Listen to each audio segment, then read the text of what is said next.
seja bem-vindo ao espaço que aborda o pensamento social da Igreja. Nos últimos programas abordámos alguns dos princípios que, segundo a Igreja, devem reger a organização da sociedade. Hoje queremos saber se existe hierarquia entre eles. Muito obrigado aos meus convidados, que estão novamente connosco, o Dr. Bagão Félix e o Dr. Bruto da Costa. Começo por si, Dr. Bruto da Costa. Nós já aqui falámos dos vários princípios da doutrina social da Igreja, o bem comum, a subsidiariedade, a solidariedade, o destino universal dos bens. A Igreja estabelece uma hierarquia entre eles? Estabelece e de uma forma muito clara. Eu penso que o não respeito por algum ou alguns princípios do pensamento social da Igreja pode ser tão grave, ou mais grave ou menos grave, do que pegar nos princípios, mas inverter a ordem de prioridade entre eles. O Papa Paulo VI foi muito claro a dar um exemplo quando fala do direito de propriedade, do direito de livre comércio e do destino universal dos bens da terra. Afirma que a propriedade privada é um princípio importante, o comércio livre é, mas nenhum dos dois pode contribuir para que seja contrariado o princípio do destino universal dos bens da terra, do qual decorrem direitos universais de cada um ter acesso aos bens de que precisa para se realizar. Então, o mais importante é o destino universal dos bens da terra? Ora bem, portanto, aqui há uma hierarquia muito clara, muito clara. E nessa altura em que escreveu a Populorum Progresso, 67, se não me engano, portanto, nessa altura do mundo, o Papa Paulo VI acrescenta: é urgente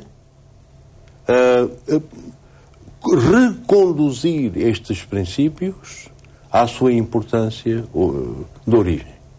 Portanto, ele considera que o mundo naquela altura estava claramente a prejudicar o princípio do destino universal dos bens da terra, mais importante, em benefício da propriedade privada e do comércio do comércio livre, que são comparativamente menos importantes.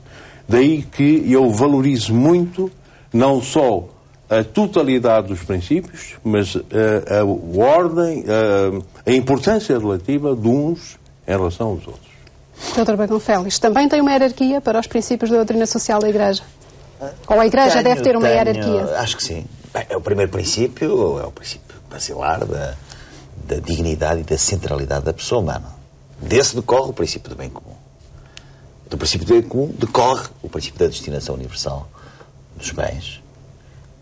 E de todos eles decorre a opção preferencial para os mais pobres. Com 4 princípios de ação. Uma coisa são os princípios ordenadores, os 4, e depois 4 princípios de ação. Solidariedade, que já falámos aqui, subsidiariedade, autoridade, ou seja, autoridade como serviço, e participação. E esta hierarquia, se assim podemos chamar, ou esta sequência, tem razão de ser. E tem razão de ser justamente na ideia central de que a nossa existência, a nossa prática no dia-a-dia, seja em que atividade for, é relacional, é social. Nós não somos uma espécie de Robinson Crusoe numa ilha deserta. Isso leva a que todos estes princípios, que têm esta hierarquia, mas depois todos eles se interpenetram. Ou seja, todos eles fazem parte de um conjunto homogéneo e que deve ser entendido como tal. Ou seja, nós não temos... Também é um ponto importante. Às vezes, quando falamos em princípios, ordenamos e pomos tabiques entre eles. Aqui não há tabiques entre eles. Isto é, estes princípios também têm uma plasticidade muito grande que lhes dá um grande valor como um todo. Para se chegar a uma sociedade perfeita, isto segundo a doutrina social da Igreja, se pode haver uma sociedade perfeita, é que todos estes princípios sejam postos em prática por indivíduos, por sociedades, por Estados. Exatamente. Repare bem, o primeiro princípio que eu enunciei, que é o da dignidade e da centralidade da pessoa humana. Repare bem se este princípio estivesse a ser absolutamente, enfim, isto é utópico, é idealista, evidentemente, mas estivesse a ser aplicado integralmente, aqui mesmo no nosso país. Por exemplo, a propósito da ideia da empresa, cada vez mais neste mundo muito, às vezes muito utilitarista, a empresa é vista como uma sociedade de capitais. Mas como diz o Papa, é em primeiro lugar uma comunidade de pessoas. Nós até usamos uma expressão feia que é recursos humanos, eu não gosto. Porque as pessoas não são recursos ou meios ou instrumentos como os outros, como são os recursos informáticos, os materiais, os financeiros, os patrimoniais, etc. Nós somos o fim e o sujeito das ações e não o meio ou instrumento para as ações. Bem, desse princípio, veja bem, se pudéssemos praticar em plenitude, como o mundo seria certamente diferente. Doutora Bruto da Costa, voltando um bocadinho ao destino universal dos bens, fala-se muito este destino universal dos bens, mas estamos sempre a referir a bens materiais. Hoje, na sociedade globalizada, na sociedade tecnológica, os bens são também de conhecimento. Claro. Estes bens também devem ser acessíveis a todos, não só os bens materiais. Claro. Aliás, há uma noção de que bens é tudo aquilo que parte dos bens da terra e passa pelo trabalho humano. Tudo isso é o conjunto dos bens. E esse trabalho humano também tem uma dimensão social. É por isso que eu tenho algumas reservas na forma, às vezes, super individualista, como o conceito de direito de autor, por exemplo, é encarado por algumas pessoas. Eu tenho um livro, que é o único, onde está escrito: agradece a reprodução deste livro por todos quantos estejam interessados. É o único livro onde se faz essa afirmação. Por acaso, um livro sobre a educação. Ora bem, normalmente, tudo isto é visto como se tudo quanto eu adquiri e que vem do passado, como aquilo que eu fiz e que também implicou outras colaborações, fosse meu, não é? E eu fosse o dono absoluto daquilo.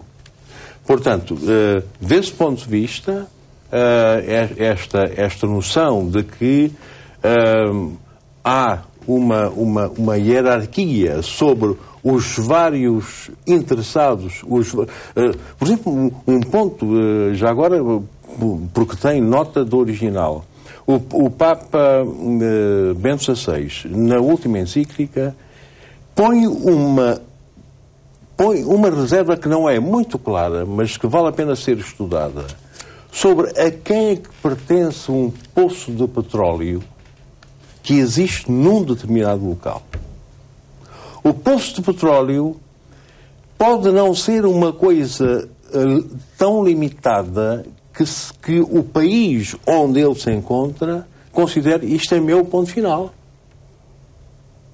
Portanto, todo o pensamento da Igreja tem esta noção subjacente de que, como dizia o Dr. Barão Félix, o homem algum é uma ilha e nós temos que dar conta de que somos seres sociais a tal ponto que, e isto tem a ver também com o fundamento absolutamente basilar do pensamento da Igreja, essa dignidade humana, na perspectiva da fé cristã, é pelo facto do ser humano ser imagem de Deus. Portanto, estes princípios também radicam exatamente no Evangelho. Ora bem, e Deus não é um ser solitário. Deus é um ser trino. Daí que o Papa João Paulo II, numa catequese que fez sobre o matrimónio, tem uma frase aparentemente surpreendente. Ele diz que o casal humano, em certo sentido, é mais imagem de Deus do que o indivíduo. É curioso, porque esse aspecto relacional é inerente ao conceito cristão de ser humano. Muito obrigado por estes esclarecimentos, por esta partilha de pontos de vista. Esperamos que este espaço tenha contribuído para um melhor esclarecimento da forma como a Igreja vê a sociedade. Fique bem e até de hoje a 8 dias.